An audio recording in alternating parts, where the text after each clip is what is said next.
I said to a group of people, what if everything's a disaster, including nobody even knows how to, supposing President Xi of China wanted to call to ask a little question about war or Taiwan or anything.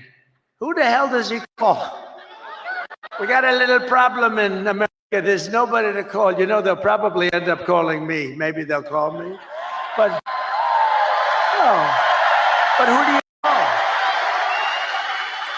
And remember, they ripped that presidency away from Joe Biden. Say what you want. We're not fans of Joe Biden. You know, I spent $150 million on him. We went through the convention. We never mentioned Kamala. Nobody knew who the hell she was. And all of a sudden, they picked Kamala, even though she was in last place. She came in number 13. They had 12 plus Kamala. She was considered the 13th. But then they wanted to be politically correct, so they picked Kamala. And they called her Harris, and nobody knew who Harris was. Like, call Harris. Who's Harris? Weird.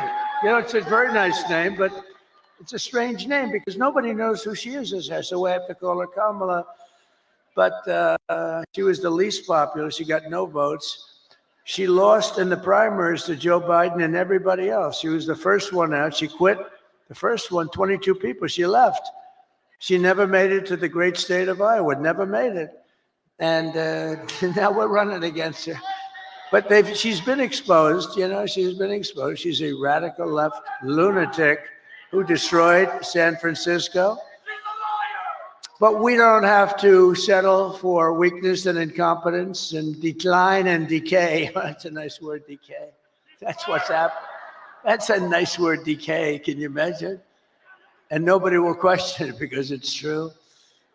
With your vote tomorrow, we can fix every single problem our country faces and lead America, indeed the world, to new heights of glory. But indeed, think of that statement, how beautiful that is. New heights of glory, that's what's going to happen.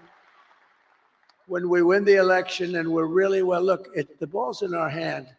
All we have to do is get out the vote tomorrow. You get out the vote, they can't do anything about it. We win.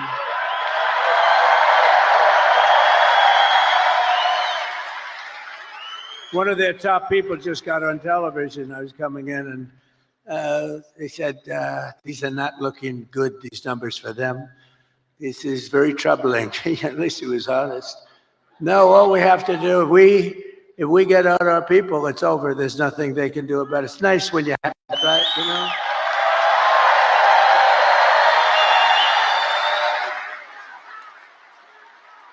In other words, to make you feel a little guilty, we would only have you to blame. But we put ourselves in an unusual position. Never happened where we're leading by hundreds of thousands of votes in the early stage vote. That's never happened before. We've always been losing by sometimes millions of votes, and you know, you keep catching them on Tuesday, but Tuesday comes along and you make it, or you don't quite make it, you're a little short, and then they cheat, and it makes it a little tougher. Because when you have open borders, transgender everything, high taxes, very high taxes. They're campaigning on the fact that they're going to raise everybody's taxes. And you have men playing in women's sports. You have to cheat. Who the hell is going to approve that stuff? Who's going to approve open borders with criminals pouring into our country by the millions? No, they have to cheat. They have to cheat, and they do it very well, actually. But I think we're in very good shape. We just have to show up, and you're going to have the biggest victory. You know what this will be? The single greatest victory, politically speaking, in the history of our country.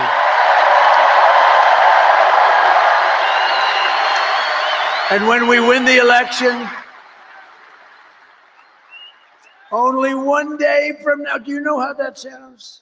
I started off saying, and when we win the election 4 years from now, that was terrible.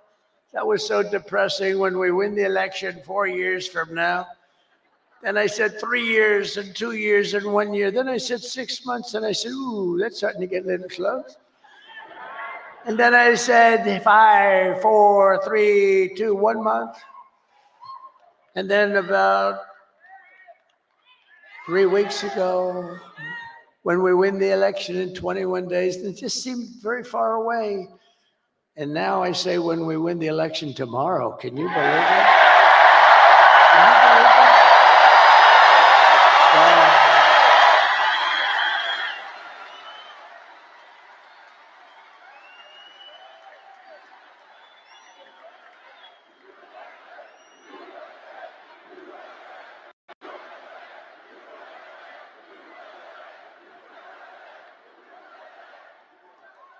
And what we've done, this is a sad occasion in certain ways, because I think we did like 930 rallies from the very beginning.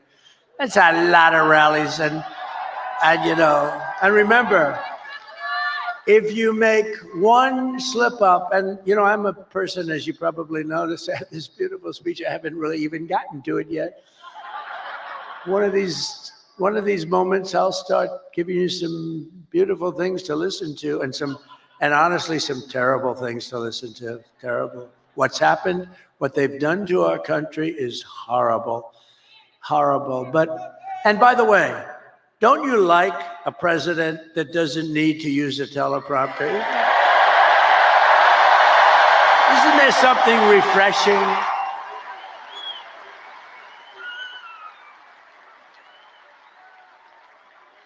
But I think I heard somebody say it's like 900, maybe a little more than 900 rallies. And, rarely do they ever catch me making even a little mistake. I go through rally after rally, 10, 20, 30, and then I say the wrong. They say, he's cognitively impaired. No, we're not. I'll let you know when that time happens. It could happen, but hopefully it's not going to be for a long time. He pronounced the word, he slurred the word, and I hate to go back, A lot of guys, they'll be talking and they'll make a mistake. Excuse me, let me go back. When you do that, it's over for a good speech. You can't do that. You just have to blaze through it and hope that they didn't hear the mistake. Now, when Winston Churchill, who was a great speaker, he was actually a stutterer, a tremendous stutterer, and he became one of the greatest orators. But when Winston Churchill made a mistake, he didn't go, excuse me, and go back. He just blazed through it. But if I do it, they say, he's cognitively impaired. There's something wrong with him. These people are sick. Those people, look at them. Oh, that's a lot of people. That's a lot of people. But this has been an incredible journey. And it's very sad in a way, because, we've done all these, and this is the last one. But here's the good news. All we were doing is putting ourselves in a position to win, which we can do tomorrow very easily if we show up.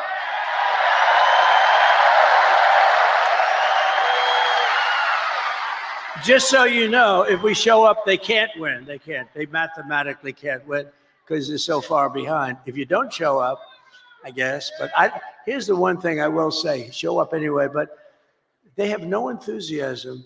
She had a rally today. She couldn't have had more than 100 people there. And I had all 4 stadiums were full, but she had a rally, and she was screaming, we're going to win, we're going to win. And they wouldn't follow her. They wouldn't say it. Did you see that clip? I'd like to put it up. The problem is I don't put up too many clips. I have the most beautiful clips. The problem is the press won't follow them. I had a friend a couple of weeks ago. We made these gorgeous clips, and actually gorgeous in one way, but horrible in another, showing the death of children and all the damage that they've caused with the open border. And all they have to do is take those cameras, look at all those cameras, and all they have to do is move them like an inch over and an inch up. I have oftentimes, well, not too many. I have oftentimes screens right behind me. All they have to do is just move it up 2 inches like this. And they don't do it because they're fake news. They don't want to show what's on the screen. It's a show.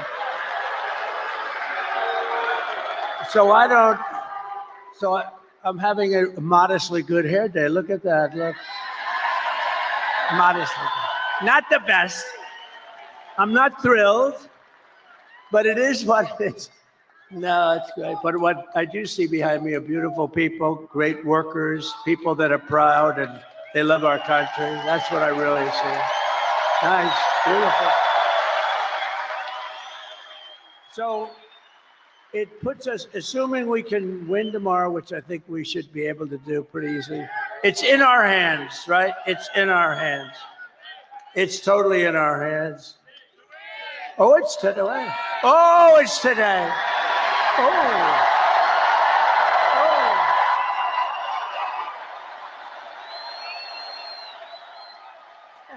Thank you.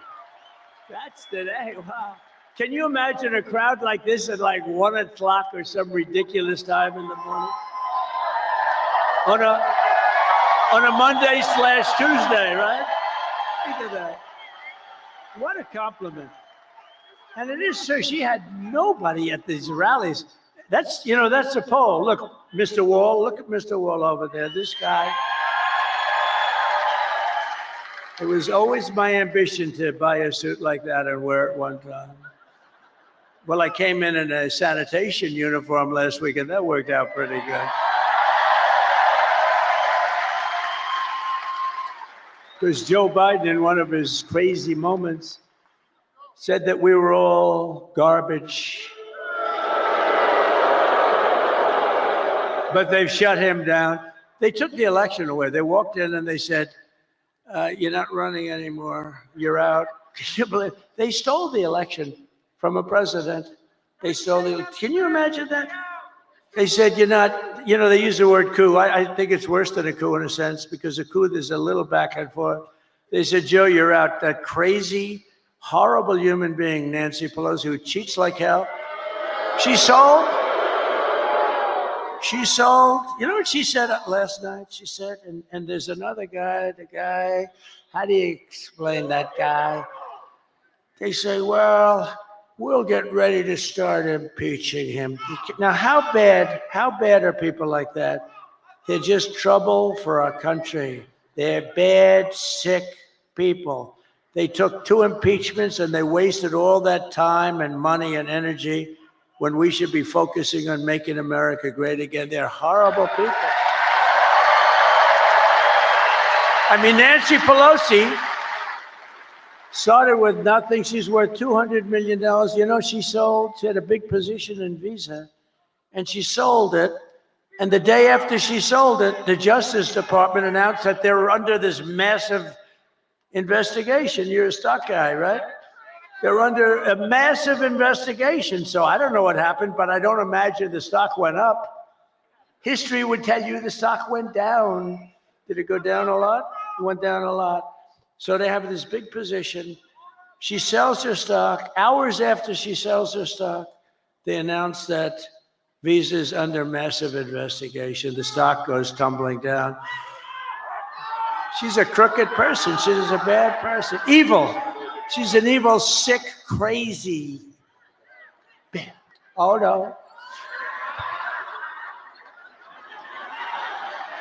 It starts with a B, but I won't say it. I want to say it.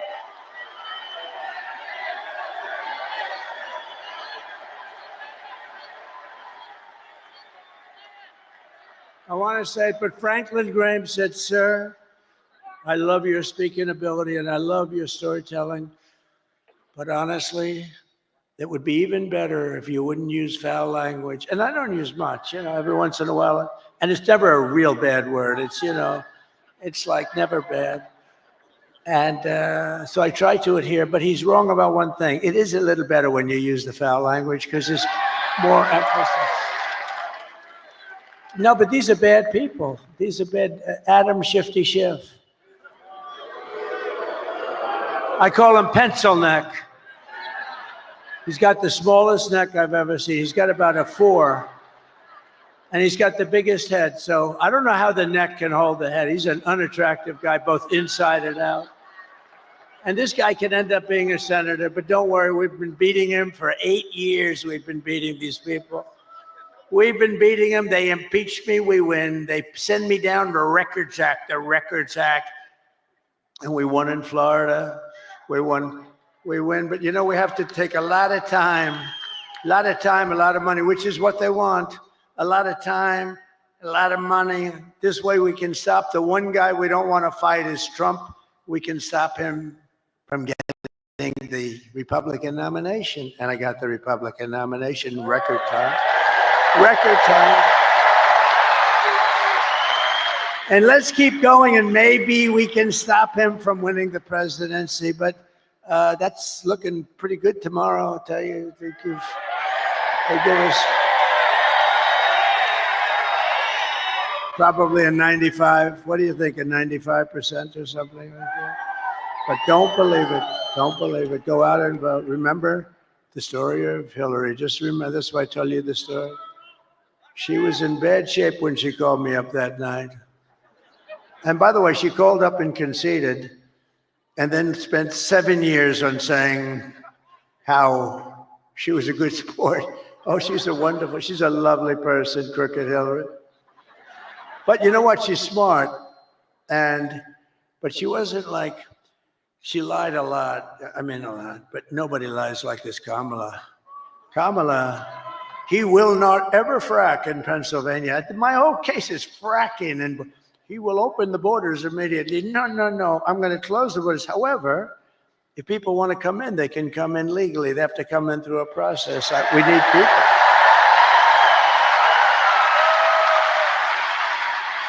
But Kamala is, I mean, this is known. She's a very low IQ person. And we don't need a low IQ individual. We've had that for 4 years. And our country's going down the drain. We're going to turn our country around. I will end inflation very quickly. You know how we're going to end it? By drilling and drilling and drill. Energy is going to bring everything down. Energy is going to bring it down. And I will stop the invasion of criminals coming across our border. I will strengthen our military. I will restore peace in the world. And I will rescue the American dream. We're going to have the American dream back soon. Together, we will begin the 4 greatest years in the history of our country. And we will launch the most extraordinary economic boom the world has ever seen.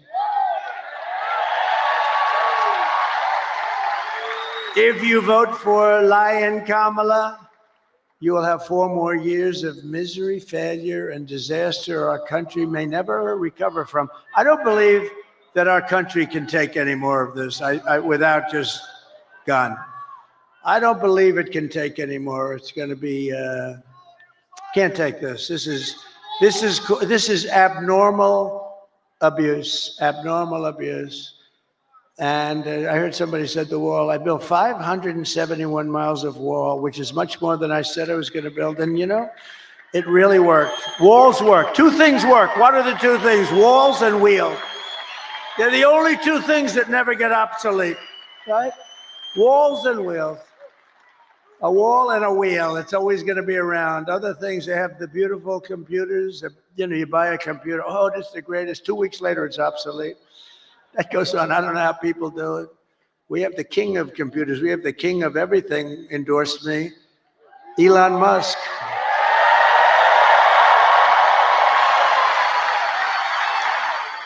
And he brought that rocket ship down 2 weeks ago. I never said 22 stories. It's like monster. You don't know, is it big or small? It's a monster, 22 stories.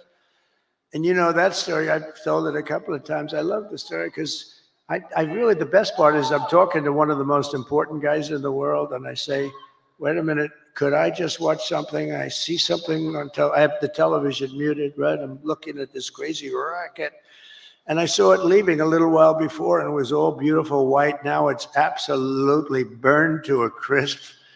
You know, it goes 10,000 miles an hour. The heat is at levels that nobody can experience. So it's a little, you know, rough. It's a little rough on the paint job. And it's coming in, and I'm watching, and I'm holding this very important person, one of the most important people. But you know, when you were the president, and now it's very possible, like maybe 95% that you're going to be the president again, they hold. No, they hold. So I say, do you mind holding for a minute? I have to see this. And I put the phone down. That guy was holding like for an hour and a half.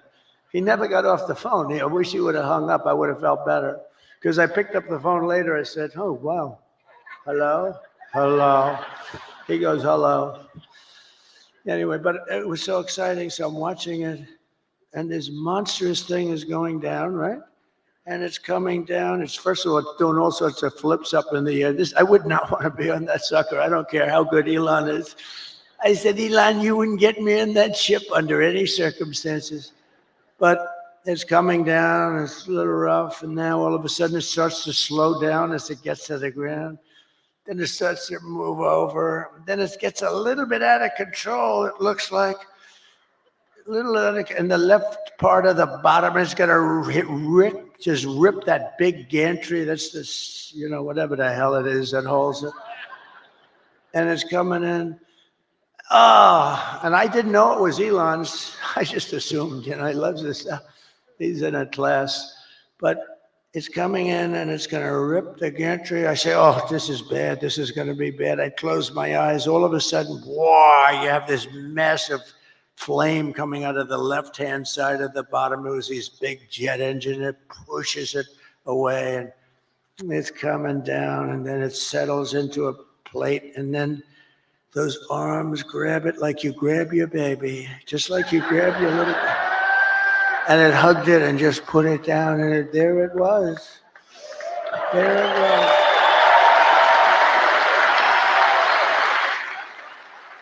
And I called Elon. I said, was that you? He said, yes. And he said, and by the way, he said this, and by the way, this is something I'd never said because I didn't even think of it before when I told this story. He said, and by the way, I'm heading up to Pennsylvania to campaign for you. That was 2 weeks ago. He's still there. Can you believe it? Because he considers the election more important than rockets, more important than anything. He helped us out a lot in North Carolina and parts of Georgia where they desperately needed the Starlink. I had no idea what Starlink. They called me up.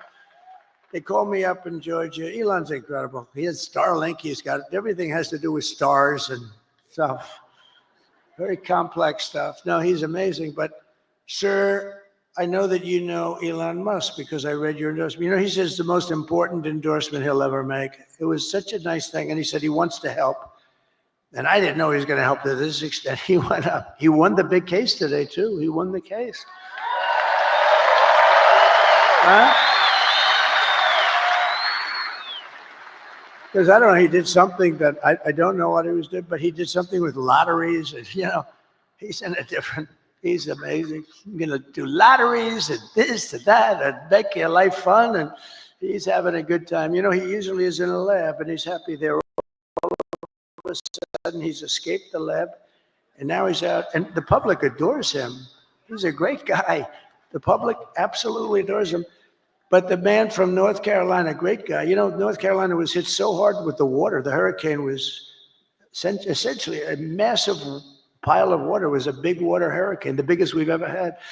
And they were so flooded. Areas that had never virtually seen water were turned out to be lakes. They ripped houses, trees. Everything was ripped down by the power of the tides that were going back and forth. It was terrible. And this man said, if you could ask him for help with Starlink, we cannot get it. It's very hard to get. And I called Elon, and he got it immediately for them. He got it so much that he had it there immediately, so much that they couldn't even believe it. He said, this has saved a lot of lives.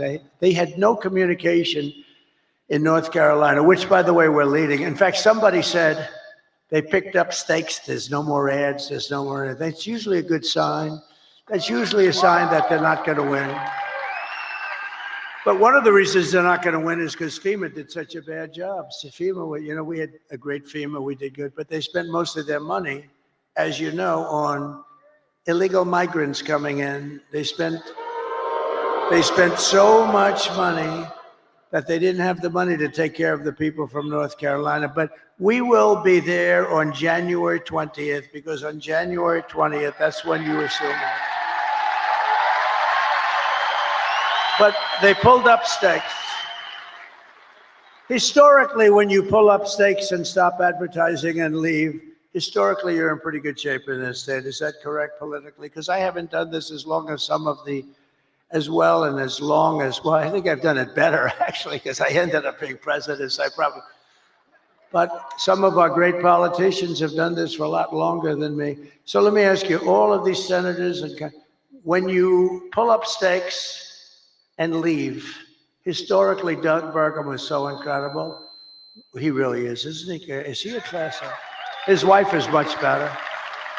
She blows him away, right? Catherine is much better. But Doug, when you pull up stakes and you stop advertising, doesn't that generally mean that it's over, right? It's over. Doug is cautious. He doesn't want to, he thinks it's a trick question. No, it means it's over. And I think it's over in a lot of places. I think we're going to see some incredible stuff tomorrow, but it won't matter. It won't matter as long as you go out and vote. Nothing's going to matter because it's in our, you know the expression, the ball is in their hands, the ball is in our hands. They can't do a thing about it.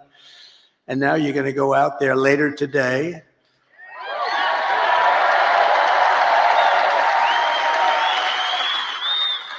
And you're going to show us something and vote for me, and I will deliver rising wages, soaring incomes, and a colossal surge of jobs. We're going to use things. What's the most beautiful word in the dictionary? We're going to create wealth, opportunity for Americans of every race, religion, color, and creed. But I have to tell you one quick story because I'm so proud. They're going to build this great big plant. They're building it.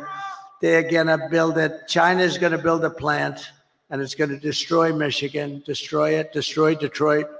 Everyone's going to move out. And I heard about it through a friend of mine that builds plants. That's what he does. He builds plants. He builds them better than anybody. John, let's just call him John. And he was sitting there, and I was at the Economic Club of Detroit a couple of weeks ago. But I told John a year ago, I want to see a plant.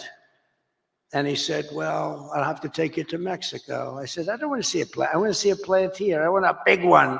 He said, we don't really do too many big ones in the United States anymore. I said, what is that all about, Mexico? He said, well, China's building some of the biggest plants anywhere in the world. They're building them in Mexico. And I said, well, I'm not happy about that. I don't want to see the damn plant in Mexico. It wouldn't look right if I'm in Mexico looking at plants. Do we agree, sir? It wouldn't look right. And so he said, all right, look, I say, forget it. Then I thought about it, and I was making the speech in Detroit, and I said, a couple of weeks before, I said, if they want to build a plant in Mexico owned by China so that they can save all of the costs associated with bringing their cars and all of the things, I'm going to put 100% tariff on every single car coming out of that plant. And if that's not enough, I'll make it 200, 300, 500, 800. I don't give a damn what it is.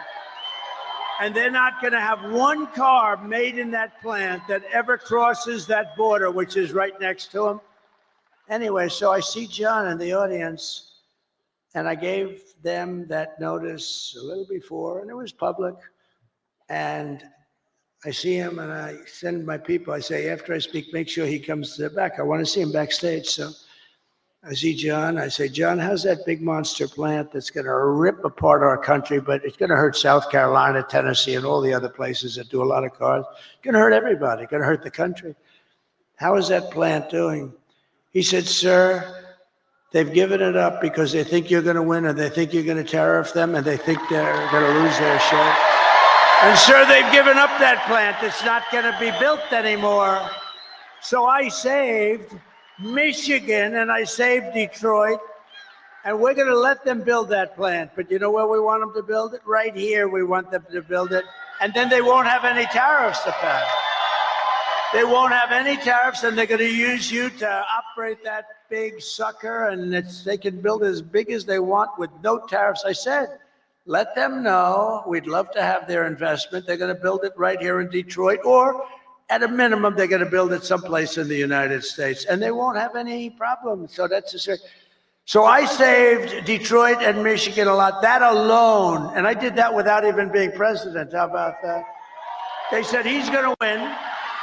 They told John, we think Trump is going to win and he's not going to let us make anything and he's going to do things that we don't know. This guy is crazy.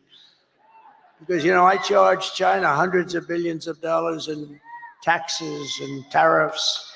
They paid us, not one other president. And you know, we're going to get along great with China. We're going to get along good. I want to get along with them. President Xi was great until COVID came. Then I wasn't so thrilled with him.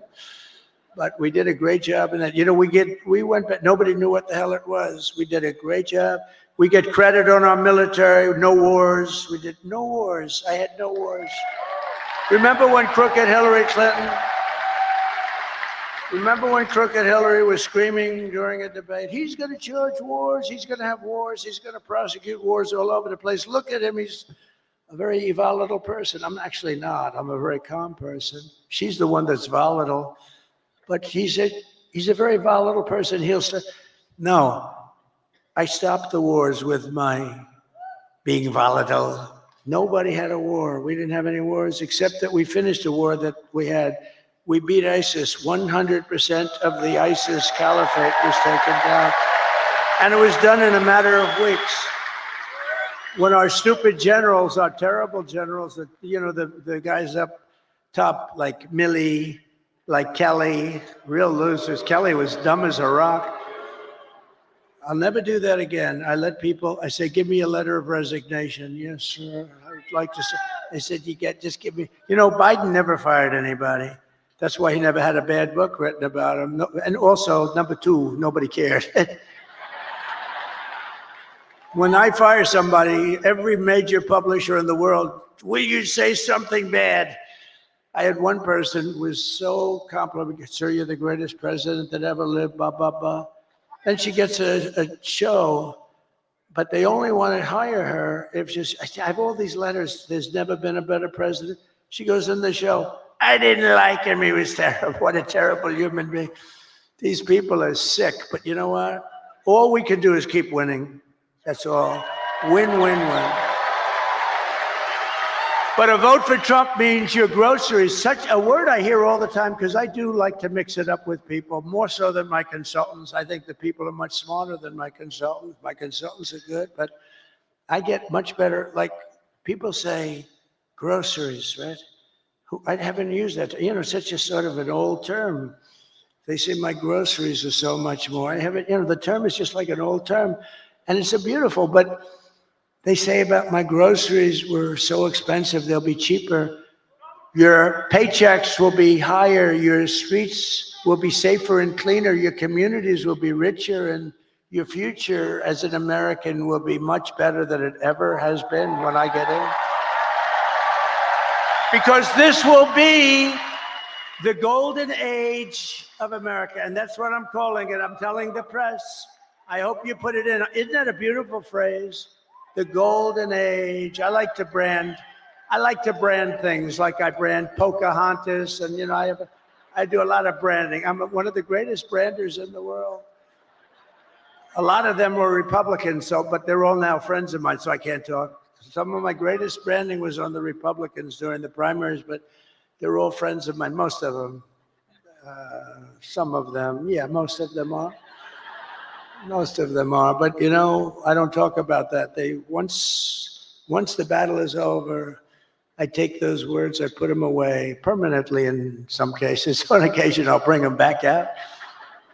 But just a few months ago in a beautiful field in Pennsylvania, an assassin tried to stop our great movement, greatest movement in history. But that brush with death did not stop us by any means. It only made us more determined to finish the job that we had only just started.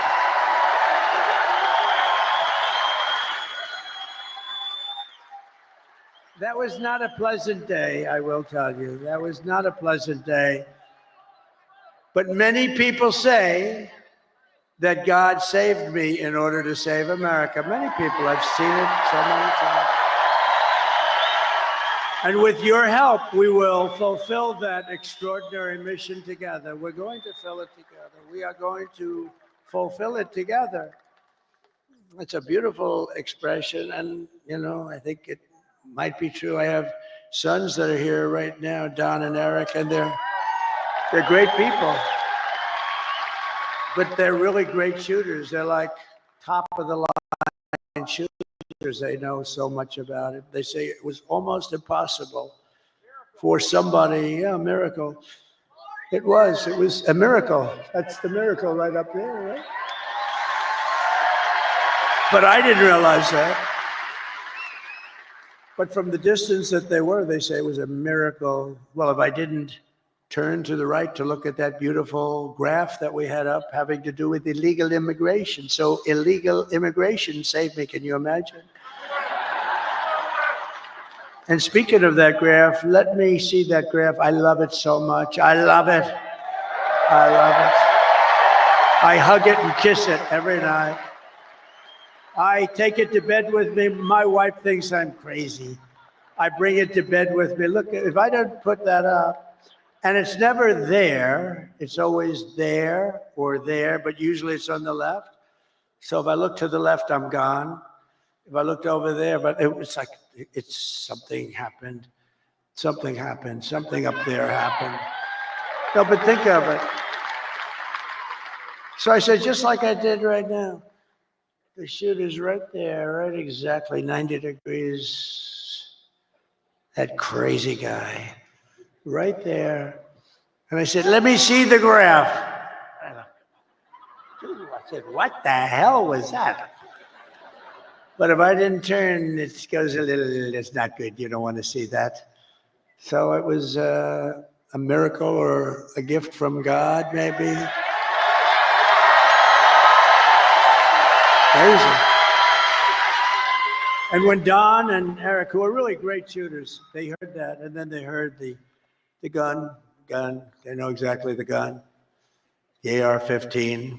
It's supposed to be very accurate and all that stuff. And this guy wasn't, he was at the range all the time shooting. He was supposed to be a good shooter.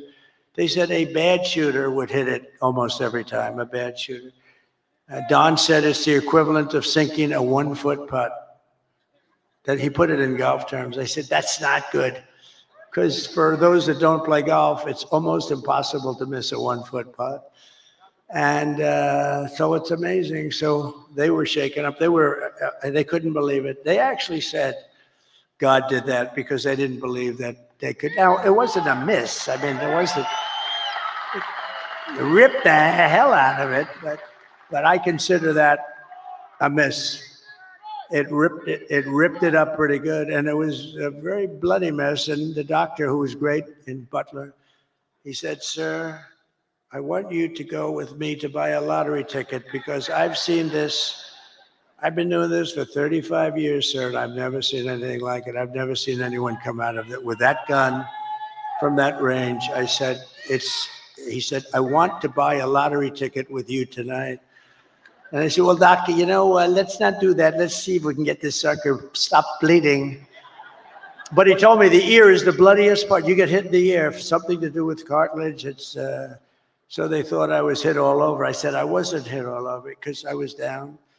And I wasn't hit all over. I said, I was hit in the ear. Now get me up, get me up. They said, sir.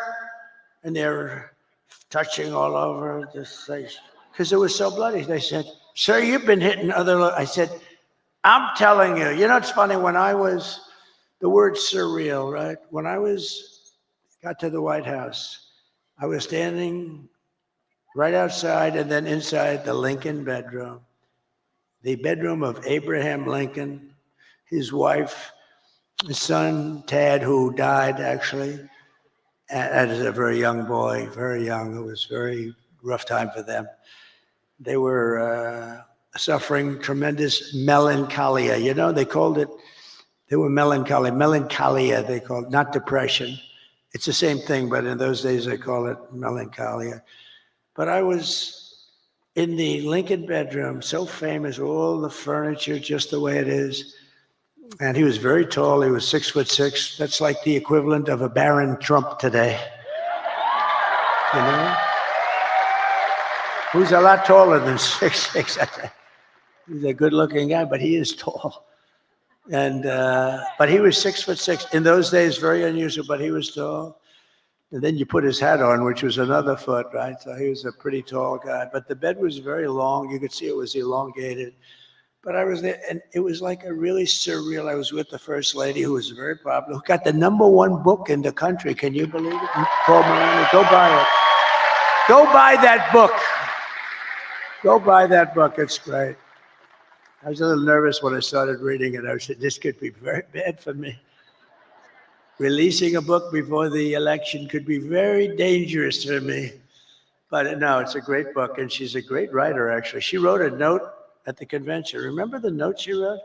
It was so well crafted that these guys right here wanted to put it as part of the platform. It was unbelievable. The book is unbelievable. So go get it for Christmas or something. But it was just, when I was in the Lincoln bedroom, it was a surreal experience. It was like an outer body, they call it, experience. And it just was like, it was something unbelievable. I said, can you believe this is where we are? And I was not a Washington person. I was only there 17 times, according to the fake news. But I think it's right.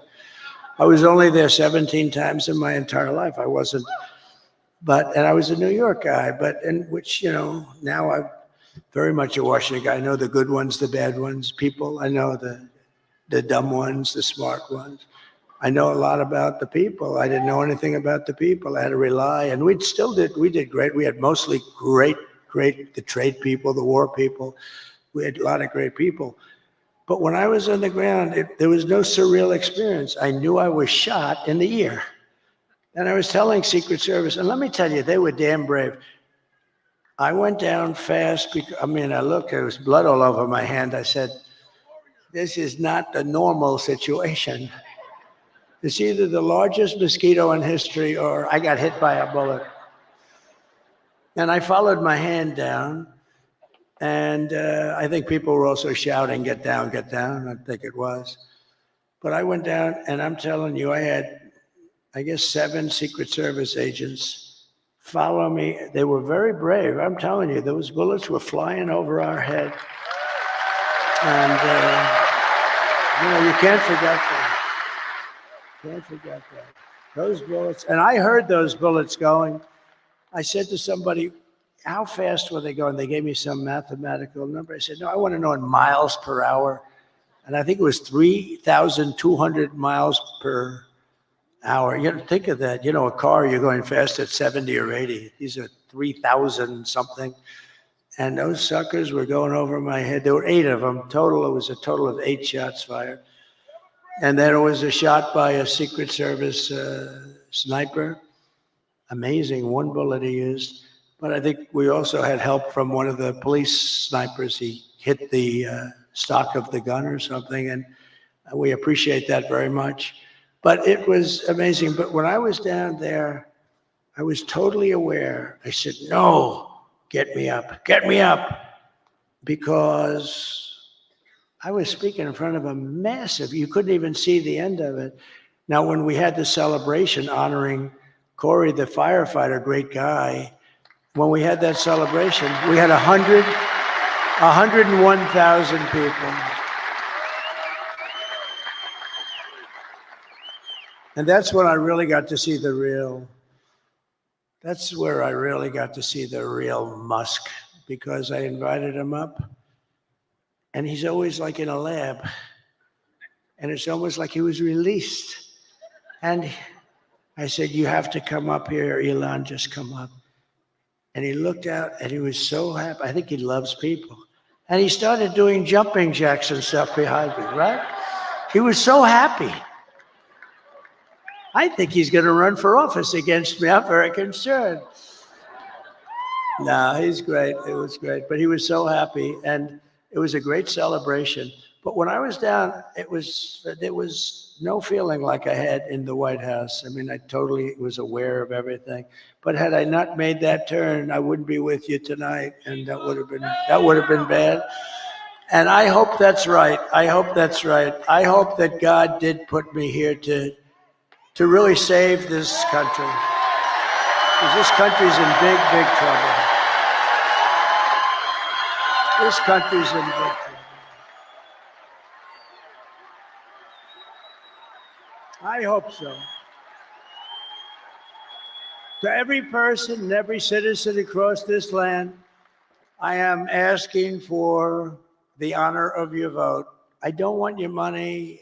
Most people want your money. I don't want any money. All I want you to do is go out today. Sounds a little strange. Go out today. Meaning go out in a few hours, okay? This guy's complicated because it sounds so much better when you say tomorrow, when it's night, but that's okay. I want to be exactly accurate for them. But go out today and vote. And I guess 7 o'clock or whatever time it is, doesn't matter. And we're going to have the greatest victory in the history of our country. And as your president, I will fight for you every single day with every breath in my body.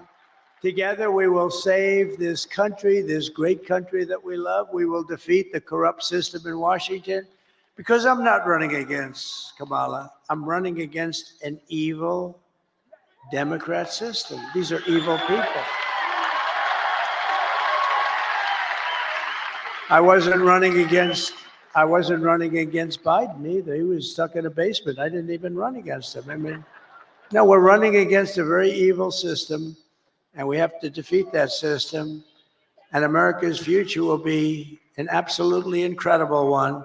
As we stand on the brink of rescuing our country, I want to take a moment to thank the millions of hardworking men and women who are the heart and soul of this, the greatest movement of all time.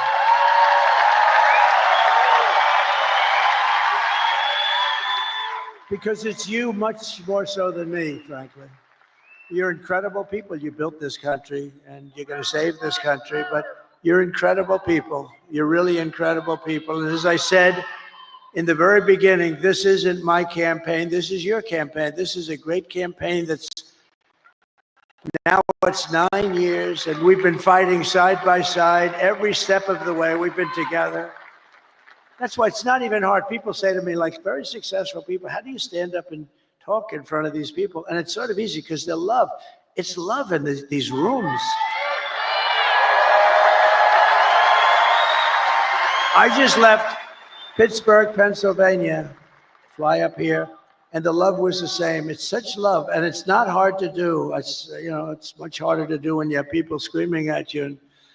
But there's love in this room. I think there's love in the whole country. I think it's a much bigger movement than we even understand. I think we're going to end up getting numbers that are far greater than we would expect. But you've given your time, your money, and your whole heart for this cause, and your support means more than anything you can even understand. It's amazing. I love you all. You're very special. This is my last rally. Can you believe it? The rallies, these big, beautiful rallies, there's never been anything like it. And there never will be anything like it. And it just happened. It caught on. And I think it caught on because our country's in trouble. And, I happened to be a messenger that was able to tell you what you knew, because most people understand it. Most people with common sense, we're the party of common sense, they understand it. But this is all you need to know. I mean, Joe and Kamala broke it, and I will fix it. I'll fix it fast. And America will be bigger and better and bolder and richer and safer and stronger than ever before. It's going to be all of those things. The presidency requires strength, courage, and grit. And in a little while, you have to stand up and tell Kamala that you've had enough. You can't take it anymore. You're destroying our country. You were a terrible vice president. You destroyed San Francisco. She destroyed San Francisco. And she worked, when she was Attorney General of California, she worked along with a lot of her friends out there, like Gavin Newsom, the governor, one of the worst governors in history. And destroying the state. I mean, more people moved out than moved in last year. First time ever. That's never happened before. You're going to say, Kamala, you're horrible at your job. You don't know what you're doing. You're a low IQ individual. We want smart people. We want cunning people. We're dealing with the smartest people in the world. We don't want you negotiating nuclear deals because you don't know what the word nuclear means. Kamala, you're fired. Get the hell out of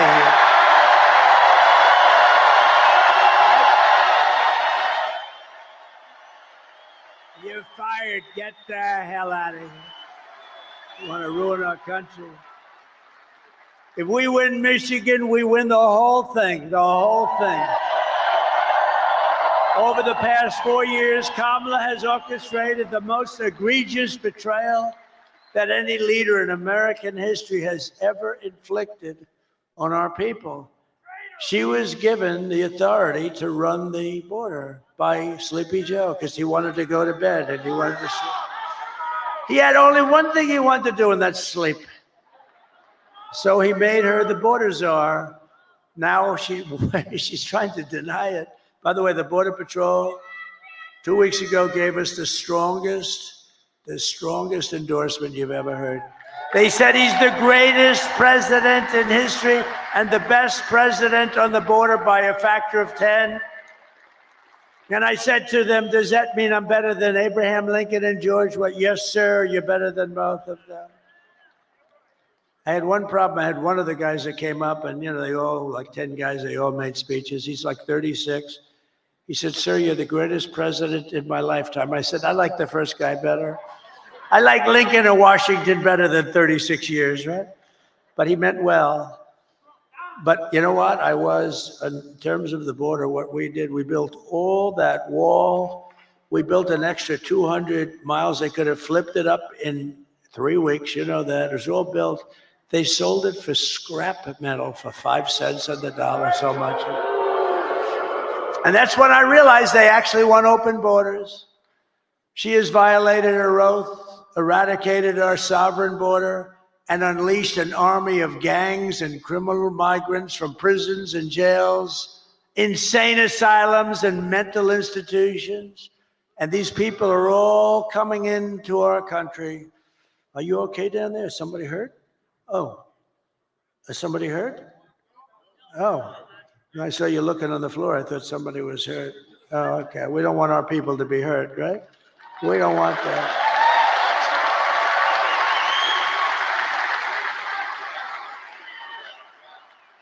But all around the world, they come from Venezuela, they come from the Congo in Africa, not just from South America. They come from all over the world, and they're stealing countless American lives. They're killing a lot of our people, a lot, far more than anybody thought even possible.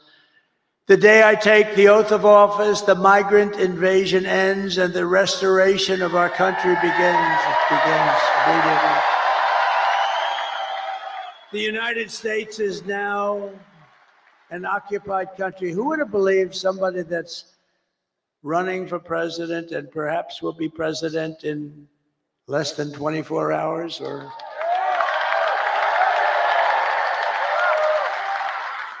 Or maybe it will take these machines that we pay so much for 2 weeks.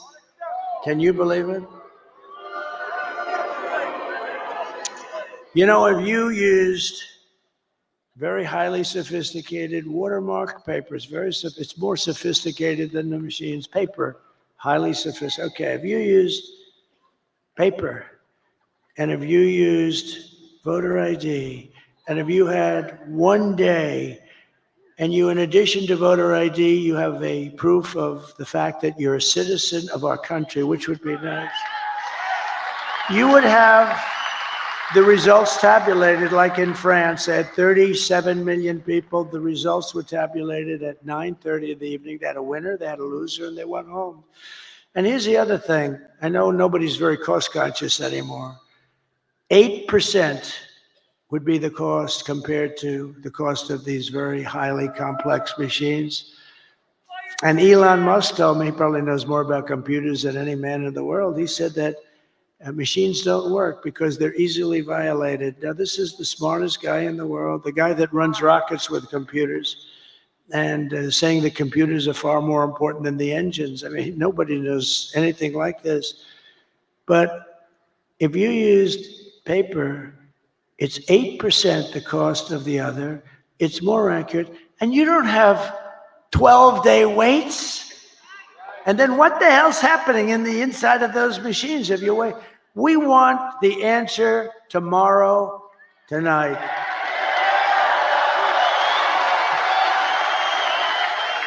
We want the answer tonight.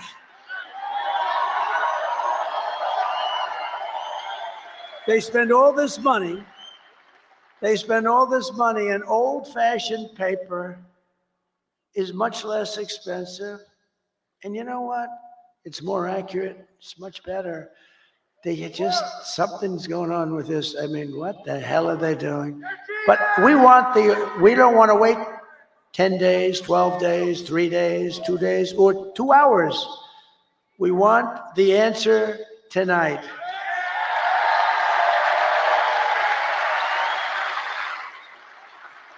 So we live in an occupied country, and I will tell you, we will be an occupied country no longer. This will take these young guys, these have military type equipment, highest grade, highest level, supreme military equipment. Where the hell did they get this stuff? They've taken over large parts of Colorado. They've taken over parts of numerous states, and a lot of people don't want to talk about it because they think it's going to destroy their city or town. They're all over the place. And when they're not, those people running those towns, when they're not, they're petrified. They don't want them coming in. In one town in Ohio, as you know, they have a beautiful town of, think of this, 50,000 people, and they dumped 30,000 migrants into the town. So you have 50,000, now you have 30,000 migrants. Springfield, Ohio. It's a beautiful place, gorgeous place. And now if you want to go to the hospital, you can't. If you want to get a checkup, you can't. If you want to find a doctor, you can't. If you want to get your kid into school, you can't. It's a whole different world. We can't allow this to happen. They're destroying our country. November 5th, 2024 will be Liberation Day in America. On day one, I will launch the largest deportation program of criminals in American history. I will rescue every city and town that has been invaded and conquered. Can you believe I'm running for this great office and I'm talking about rescuing cities and towns that have been invaded and conquered? Can you imagine 10 years ago? Can you imagine 10 years ago using language like that? Or saying, we will not allow men to play in women's sport. If you go back just 10 years and you move yourself forward and you heard a politician saying, we will not allow men to play in women's sports, they'll think, is this guy crazy? Of course they're not going to pay. To expedite removals of Tren Aragua and other savage gangs like MS-13. Tren is from Venezuela prison system, and they are rough. I will invoke the Alien Enemies Act of 1798 to target and dismantle every migrant criminal network operating on American soil. And if they come back into our country, it's an automatic 10 years in jail with no possibility of parole, because we don't want them back. And I'm hereby calling for the death penalty for any migrant that kills an American citizen or a law enforcement officer. And I will ban all sanctuary cities in the United States of America. They're sanctuary for criminals. 4 years of Kamala have delivered nothing but economic hell for American workers. The workers are getting destroyed. Her inflation disaster has made life unaffordable and cost families over $30,000 in higher prices. Think of that. Who can afford that? Just days ago, we had the worst jobs report in modern history. I never wanted to be Herbert Hoover, and I'm glad these numbers are coming out now. I'll fix it, but boy, it's getting bad. 12,000 jobs were announced. Now, usually you hear 200, 250, and you hear it for years and years.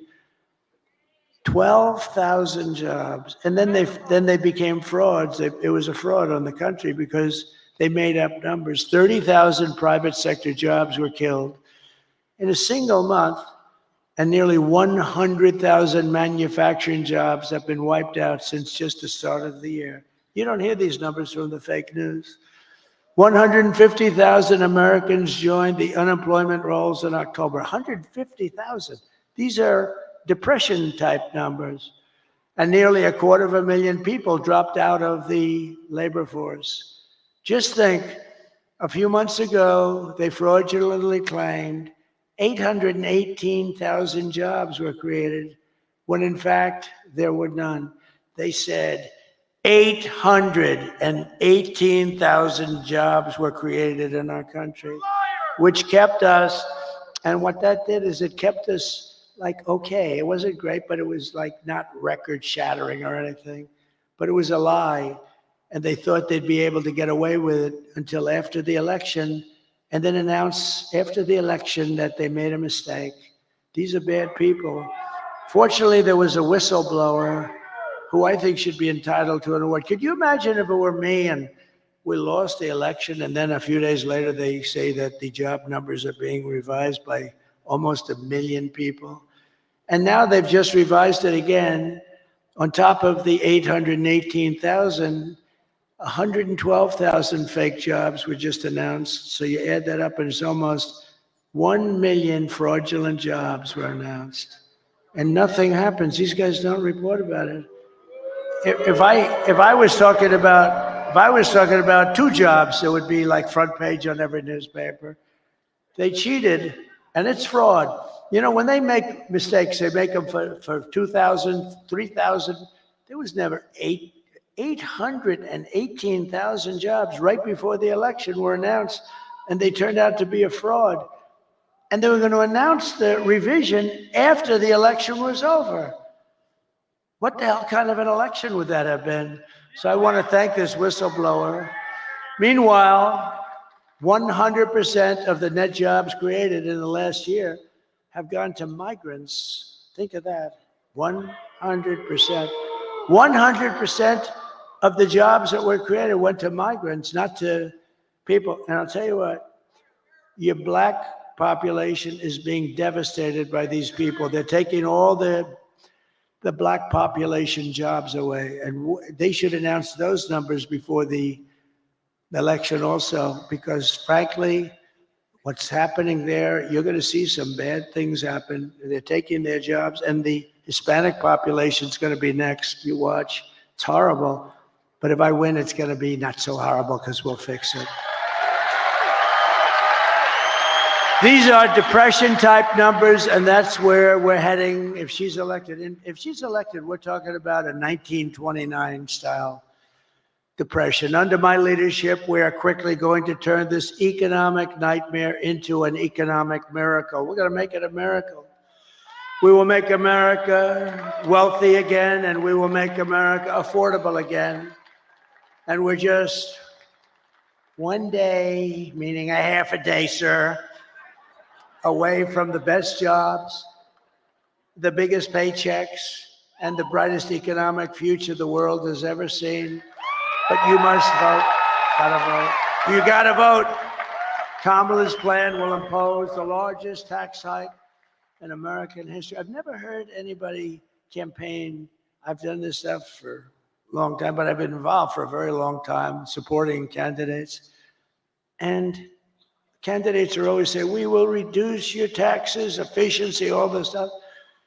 They're running on the fact that they're going to raise taxes substantially. I've never heard that. This is the craziest campaign I've ever seen. We will raise your taxes.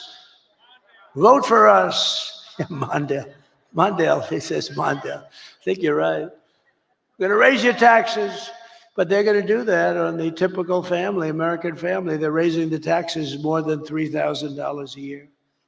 My plan will massively cut taxes for workers and small businesses, and we will have no tax on tips, no tax on overtime, and no tax for our great seniors on Social Security benefits.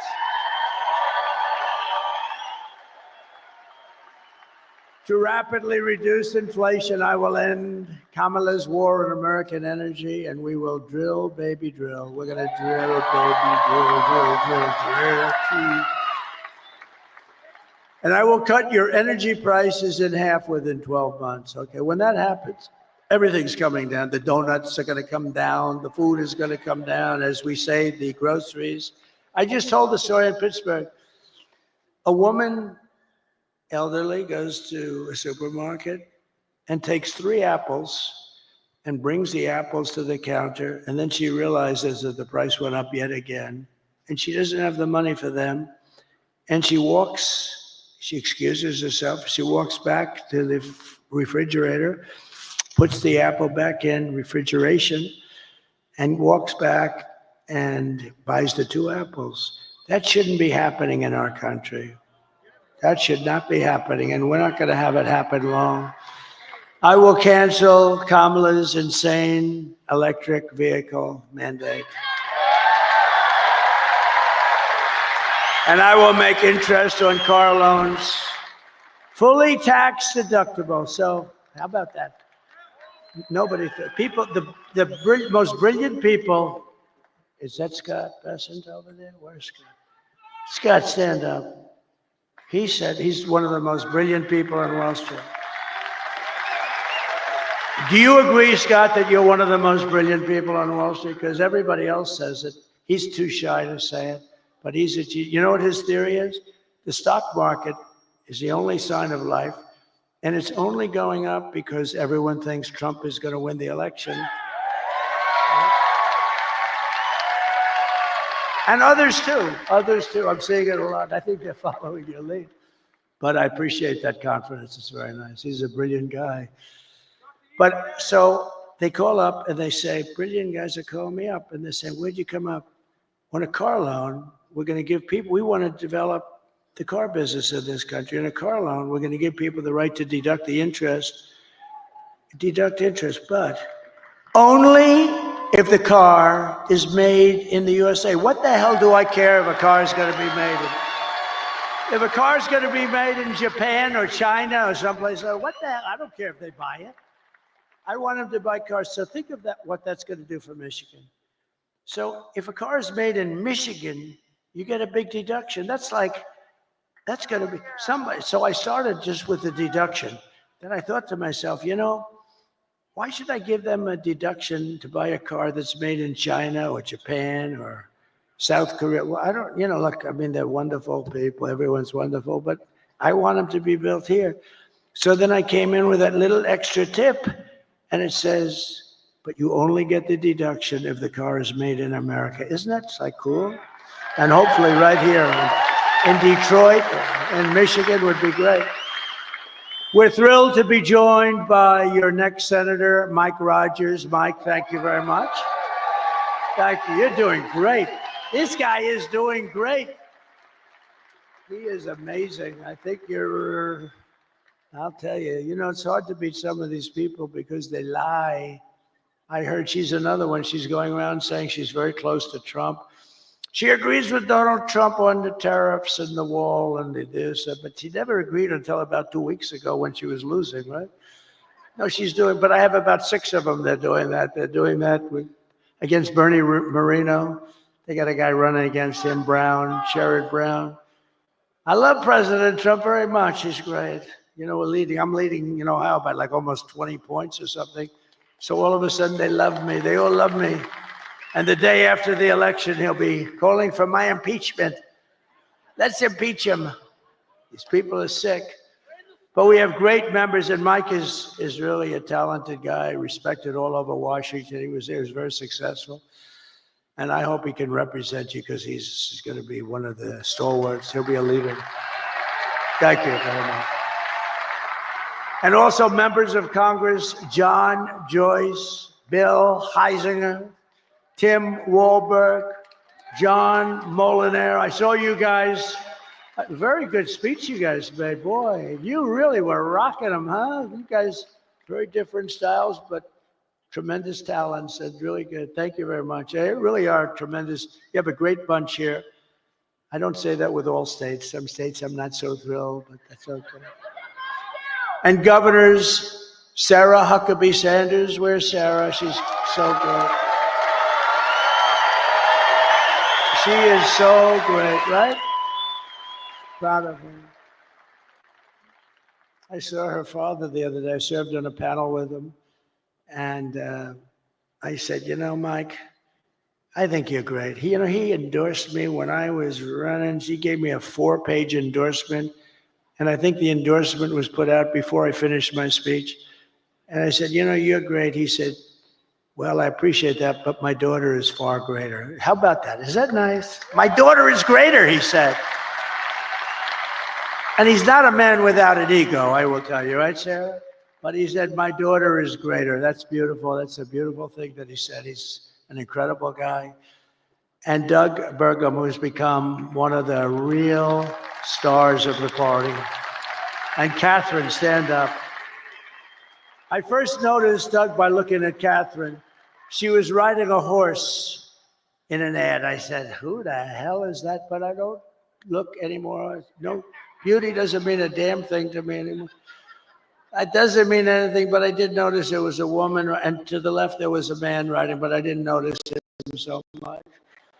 But it was this couple, and you know the ad I'm talking about. It was beautiful. It's like the most beautiful. He looked like the Marlboro Man. Whatever happened to him? But what a combination. And he's become one of the most successful governors. What he's done with the fracking and with the oil and gas and everything has become something special. He's done a great job. Thank you both very much for being here. Appreciate it. And former Congresswoman and Democrat candidate for president who did very well. I watched her for a long time. She's a woman of incredible intelligence, but maybe more than anything else, unbelievable common sense and very, very special. She just joined the Republican Party, by the way. She was an independent for years. Tulsi Gabbard. Tulsi, thank you.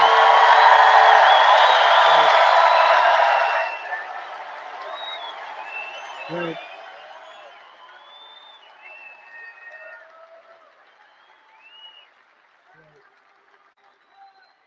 And a man who's very special with a great talent. He was the ambassador to Germany.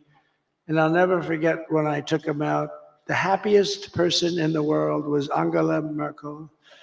When Rick Grinnell was taken out, this was the best day in Angela's life. He was not your typical ambassador. He was somebody who would say, this is no good, what's happening? And actually it was a love-hate. They really loved him, but they said he's a smart one.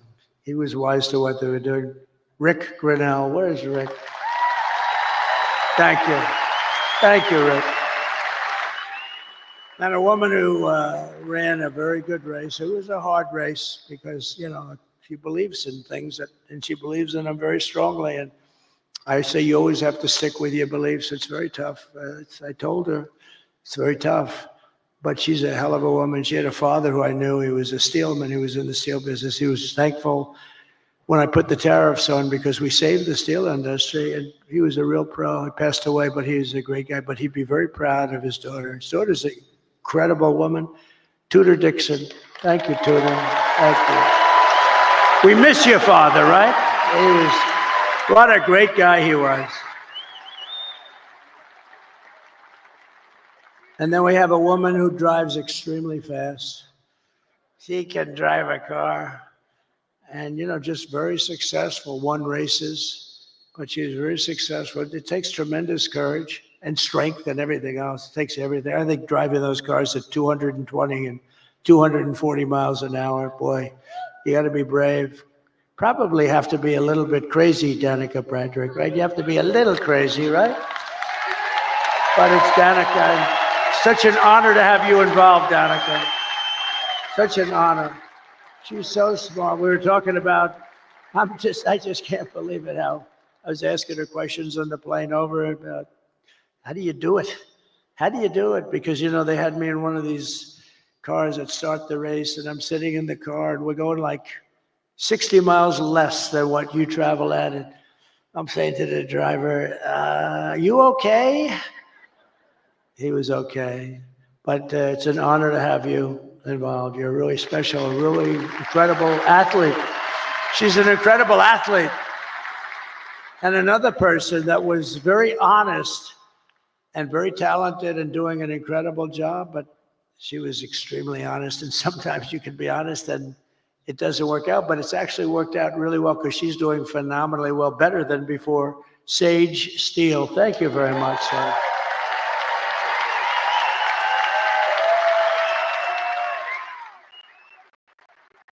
And Michigan Republican Party Chairman Pete Hoekstra. Now, I told Pete, I've known Pete for a long time. He was very, very successful at everything he did, and he was an ambassador. He was one of the best. And I said, Pete, you got to come in and run the party. You got to do it for me.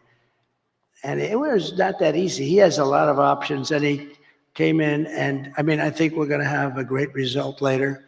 But Pete came in and ran the party, and I'll tell you, it is so organized. It's so professional. I think we're going to win. I mean, I think we're going to win in Michigan. Seems to be. We can't let them forget that I stopped that big Chinese plant in Mexico. Put that on top. But no, that was the thing. Nobody else would do it. I did it without being president. They just said, but they know it's not going to be easy for them. They won't. They're going to. Let's put it this way. If they build it, they're going to lose their ass, okay? So I want to thank you, Pete. You've done incredible. And a man who I fell in love with, actually, he's an auto worker and a union guy, but he saw what was happening. He saw look, I mean, you take a look at this area and go back 50, 60 years, it's been just a downward trend. It looks like, you ever see a chart? It's like, right, Brian? It's like just a downward, like a sliding ramp. Brian Pannebecker from the Auto Workers for Trump. Brian, come up here for a second. Come here. Come here. I got to see it. I love this guy. I always wanted arms like him. He's got the biggest, meanest arms. They look like what grabs that rocket. He could grab the rocket. Tell them a little bit about what you see going on. And I tell you, he's just an incredible guy. Thank you. Thank you, Mr. President.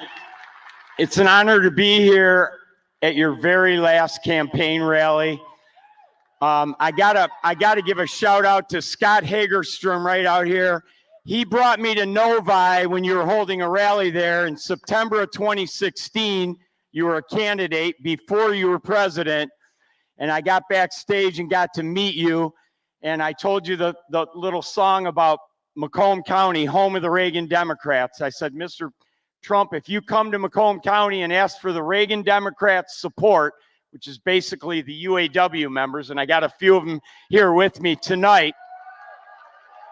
I said, if you come to Macomb County and ask for the Reagan Democrats support and you get it, you might win Macomb County big enough to carry the whole state of Michigan. I said, Mr. Trump, if you win Michigan, we both know what that means. You win the White House.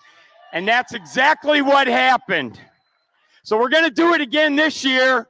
The UAW represented auto workers are going to vote 65% or more for Donald Trump for president. And we're going to carry Michigan again. Thank you, brother. I love you. We all love you. Thank you, Brian. Great guy. Great guy. And you're a great guy. I appreciate that support. I appreciate that support. Thank you very much. It's terrific. You gave us a beauty there, didn't you, huh? He's a worker. Michigan Senate Republican leader, Eric Nesbitt. Eric, thank you very much. Great job. You're doing beautiful. And Michigan House Republican leader, Matt Hall. Tremendous guy. The great Steve Witkoff, great businessman, the most generous person I know. He gives a lot of money. Every time there's a hurricane, he wants to give money, and he's just great. And Howard Lutnick, he's working along with my children and Linda McMahon, who's fantastic, and they're working on transition. But I said, don't worry about transition. Let's win this thing first. Okay, we'll work on transition. But he's one of the most respected people on Wall Street. Rebuilt his firm after it was taken out of the World Trade Center by that horror show act. Long ago now, but it's still very emblazoned in all of our minds. But so Howard, thank you very much. Howard Lutnick, thank you very much.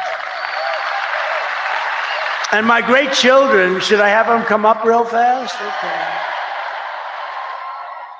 Don, Eric, Tiffany, Laura, Michael, come on up here.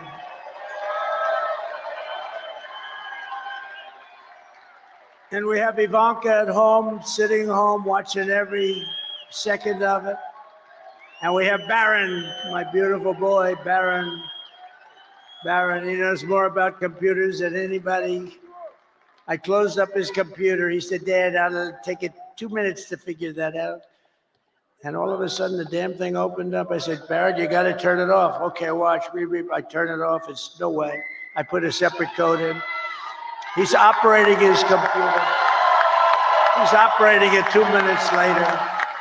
So this group here, they are so committed. They didn't have to do this. I guess we all didn't have to do it, but we have to because they want to see our country be so great and so strong and so respected again. When people they're laughing at our leaders. We have a guy can't walk. He can't find the stairways. Look, there's about 6 of them up. He finishes his speech. He can't find the stairways. And she's worse than him.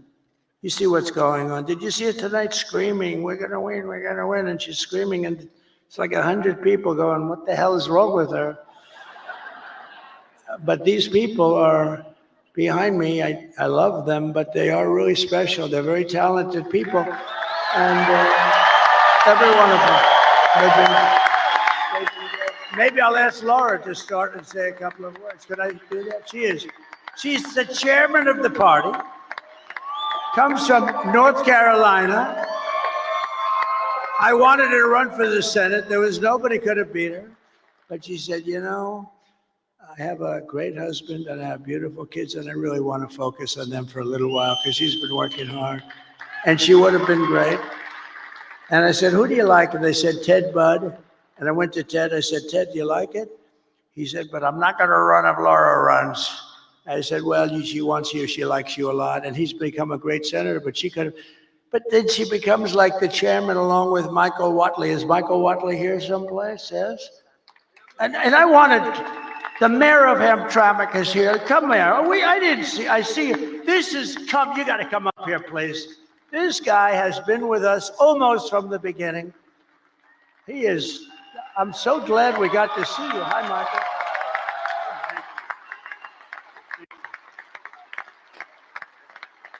Come here. He has been an unbelievable unifier. This is one of the greatest men in your state, and I want to just thank you. Come here, say a couple of words. Thank you so much. Well, good morning. It's another day. I spoke earlier before you came, and I told the crowd that tomorrow, or today actually, is going to be a historic day, and we shall celebrate a historic victory today.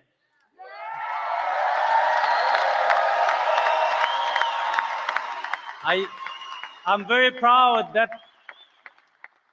I endorsed President Trump and I broke the wall of fear among the Arab American and Muslim Americans, and I destroyed that wall of isolation and the wall of silence and the wall of hesitance among the Arab Americans. And now today we had a survey that was posted among the Arab Americans in the Metro Detroit, and it shows that President Trump is leading by 76%.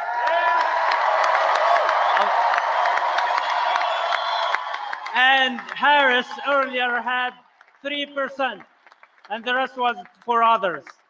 So we are in a mission to end that disconnect between the minorities and the Republican Party and to make it the party of inclusion. And we are in a mission, which is the priority for us today, to send President Trump back to the White House. So like I said earlier, he has done everything possible to gain your support. He told me last Friday that it was 62 days of hard work with no break and no rest, and today it's 65 days with no rest. So he has used everything possible to gain your support. Hard work, seriousness, comedy, sarcasm, everything. So how is he a threat to our democracy, as the fake news keep saying, and the other party? So I ask you and I urge you to go out and vote tomorrow. And I think we have a big chance. I'm very optimistic that we will make history and we will win and make America great again. Thank you so much.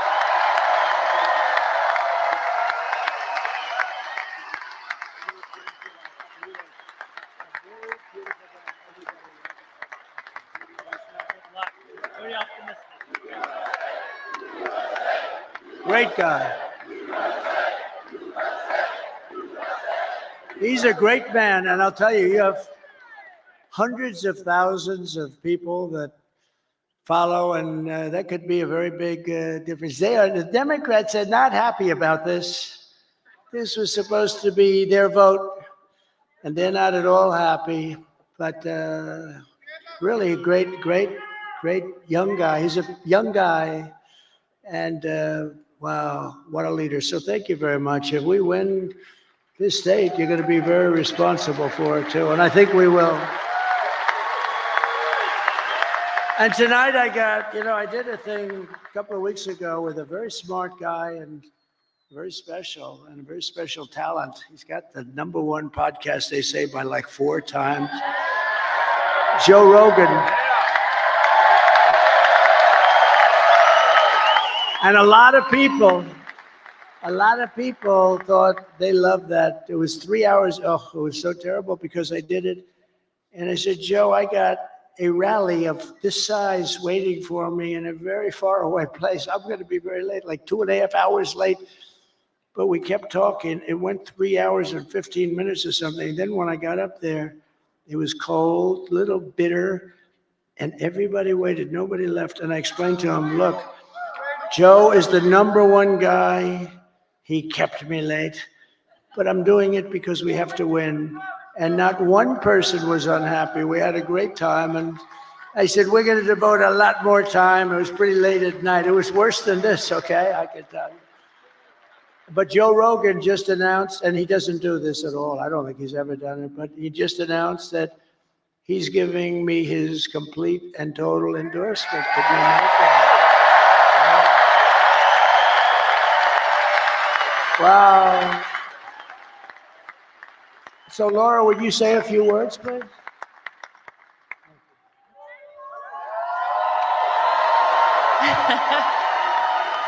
Are we ready to turn Michigan red today? Today is the day that we send a loud and clear message to the mainstream media, to the establishment, to Hollywood, to the swamp, that it is not them.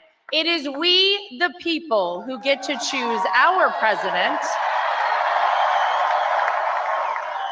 And we're choosing Donald J. Trump. I just want to say thank you. This is a very special night for our family. This has been almost a decade of doing this, and it has been my honor to be a part of this family, to be out speaking on behalf of a man who I love, not just because he's my father-in-law, but because he is going to save this country and going to save the world. Thank you, guys. God bless you. Get everybody out to vote. Thank you, Michigan.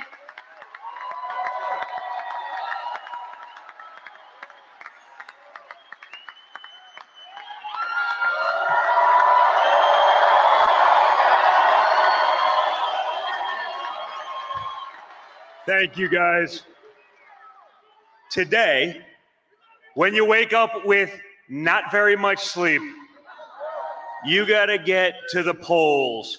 You gotta bring your friends and your families and your loved ones, and we have to make it too big to rig.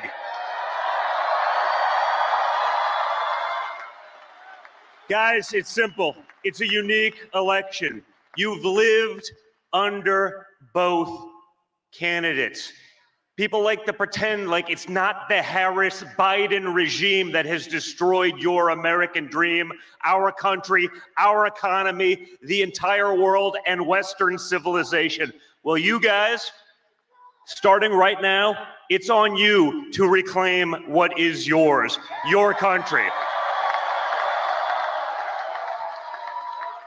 It would be an honor for me, for you guys to show the same amount of resolve that this man showed on July 13th when he took a bullet to the face and came back defiant.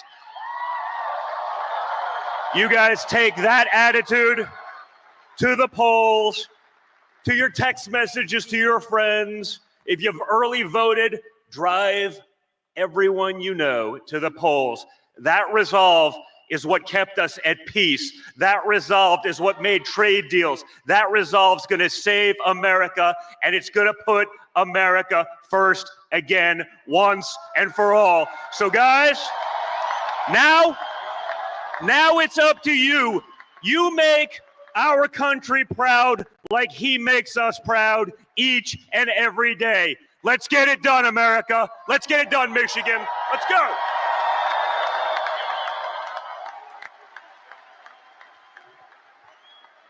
Well, good morning, Michigan. Who else could have this many people at 2 a.m.? Only Donald Trump. Guys, I've watched the hell that they put him through for the last 10 years. I mean, the fake impeachments, the dossiers, the Russia hoax, going after his Supreme Court justices, censoring him, taking away his First Amendment right, trying to take him off the ballots in various states all across the country, raiding his home. And yet he comes out every single day and he fights and he fights and he fights. And when other candidates have packed it in for the night, you know who's standing on the stage at 2 a.m.? It's Donald Trump.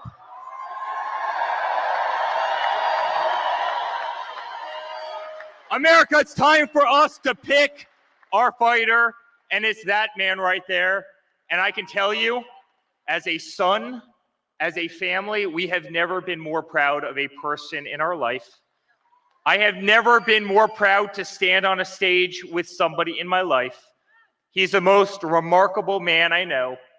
And I promise you, I will be on the stage till the end of earth with you because I truly believe in you. And I believe what you're doing for this country and what you're doing for our children. And you are going to save democracy in the United States, and you're going to keep peace in the world. And I love you, and we're proud of you. And let's make America great again. Thank you, Michigan.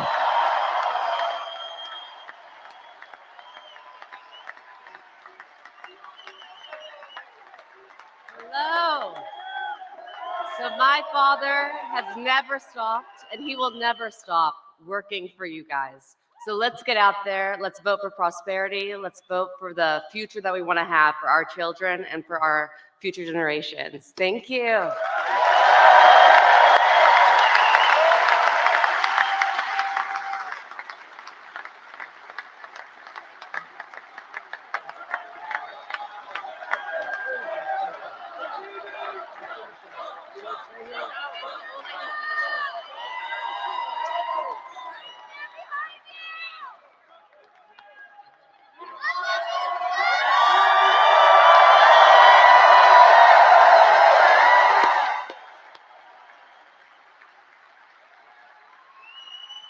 Thank you very much.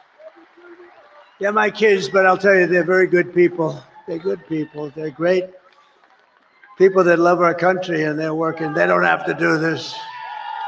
They don't have to do this. So in conclusion, with your vote, we are going to fire Kamala, and we're going to save America. We will cut your taxes, end inflation, slash your prices, raise your wages, and bring thousands of factories back to America and back to Michigan. And a lot of it will be using my favorite word, tariff.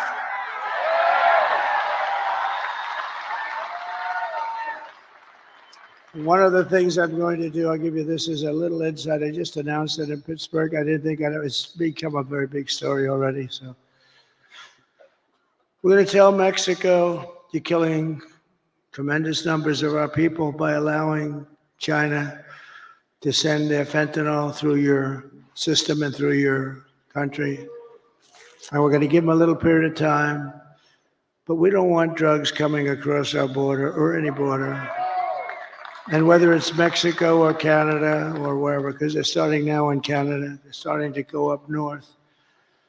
But whether it's Mexico or Canada, we're going to explain to them quickly that if you allow fentanyl and these drugs to come through your country, we're going to charge you large-scale tariffs on everything you send into the United States.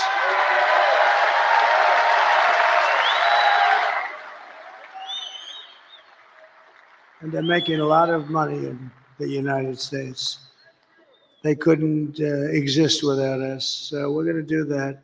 And we're going to tell China that if you continue to send fentanyl to Mexico or any place else that comes into our country, we're going to charge you a 25% tariff on everything you sell into the United States of America. We're not going to we can't let them. And you've never heard that from anybody but me. And I've had it in my mind for a long time, but I didn't want to tell these guys about it because they'd only screw it up like they do everything else. But I say it now because now we have the election coming up in a matter of hours. And we're not going to let them destroy our country. Most of our crime, probably 60% of our crime is caused by drugs. People that are taking drugs, they cause tremendous amounts of crime. If we didn't have that, you'd see crime rates plummet. But you know, the sad thing is that crime is plummeting all over the world because they're sending their criminals, they're sending their gang members, they're sending their drug dealers, they're sending their mental patients from all of these institutions. They're sending them into our country, and then they're opening up. Oh, we're sending them back. Don't worry about it. They're opening up their prisons and they're dumping their prisons, all their prison population, Venezuela. They're way down. Their crime rate went way down because they're taking all of their criminals and terrorists and all of the people that are causing all the problems. And then on top of it, they're emptying their jails out into the United States through this very stupid person's open border. I don't know what they're thinking about, but maybe they hate our country, or maybe they want to get people registered to vote. Who the hell knows? But we're not going to allow it. It's going to stop immediately, day one. We're going to build America. We're going to buy American, and we will hire American. I will end the war in Ukraine. Would have never started if I were president. You know, we got more votes. We did great in 2016. We did better in 2020. We got more votes in 2020 than any president by millions, any president in the history of our country. And because of that, I said, I'll sit back and I'll watch.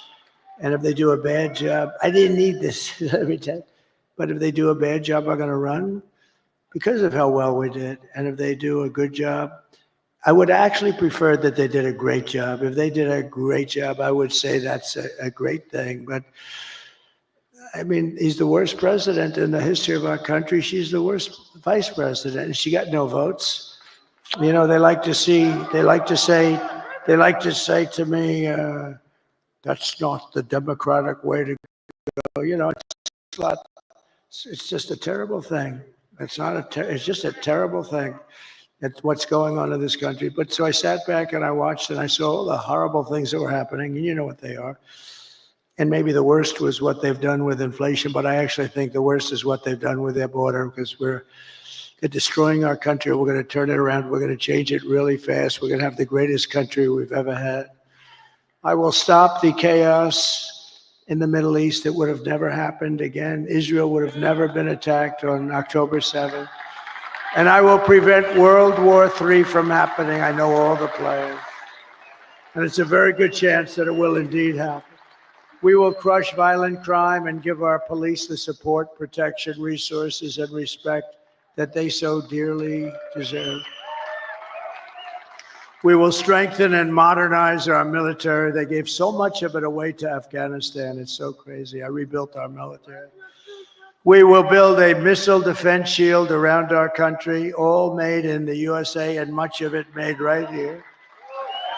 And Ronald Reagan wanted to do it many years ago, and he really was right, other than we did not have the technology. I'm glad we didn't do it, but now we can shoot a needle out of the air. We can shoot a little pin out of the air. It's incredible technology, our technology. We will rebuild our cities, including our capital in Washington, D.C., which is in terrible shape, with graffitis on the beautiful, incredible marble columns, and painting the lions and burning the American flag. What they did a month ago was terrible. But we're going to make our cities safe and clean and beautiful again. We'll work with Democrat governors and mayors. We'll probably have to, and that's okay. We will teach our children to love our country, to honor our history, and to always respect our great American flag. We will get critical race theory and transgender insanity the hell out of our schools. And we will keep men out of women's sports. I will defend religious liberty. I will restore free speech, and I will defend the right to keep and bear arms, our Second Amendment.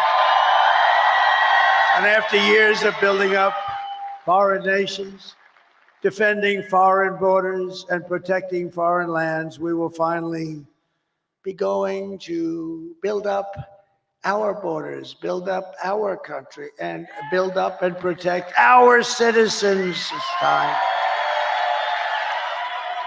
It's called America First. We're going to put America first. We put America last.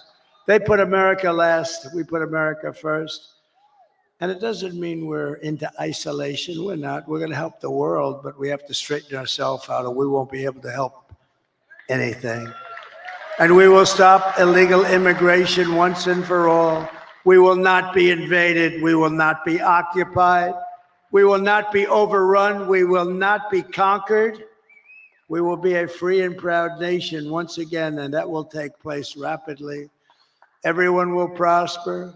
Every family will thrive, and every day will be filled with the opportunity and hope, and maybe above all, the American dream will be back. It's going to come back. We're bringing it back for your children, and we're bringing it back for yourselves. But for that to happen, we must defeat Kamala Harris and stop the radical left agenda with a landslide victory that is too big to rig, too big. The silent majority is back, and tomorrow you need to get out and vote. We have a silent majority, but we're just sort of speaking up. This has shown that the level of enthusiasm is 5 times greater than their level. They have no level of enthusiasm. They don't believe in her. They know she shouldn't even be running. They are, as they say, a threat to democracy. What they've done is a threat to democracy. They stole the presidency away from a very angry man. I watched him last night. He's a very angry man. I'm convinced that he likes me more than he likes Kamala. I'm convinced. For the past 9 years, we have been fighting against the most sinister and corrupt forces on earth. With your vote in this election, you can show them once and for all that this nation does not belong to them. This nation belongs to you. It was the hardworking patriots like you who built this country. And tomorrow, it is the hardworking patriots, meaning today, like you who are going to save our country. After all we've been through, and we've been through a lot together. We've gone through these rallies. Almost everybody is here. I have people that have been to more than 300 rallies. They're here tonight. They were at the one this morning, the one tonight. They actually missed 2 of them. I can't even believe it. But these are incredible people and incredible patriots. But we stand on the verge of the 4 greatest years in American history. With your help, we will restore America's promise, and we will take back the nation that we love. We love this nation. We are one people, one family, and one glorious nation under God. We will never give in. We will never give up. We will never back down, and we will never, ever surrender. Together, we will fight, fight, fight, and we will win, win, win.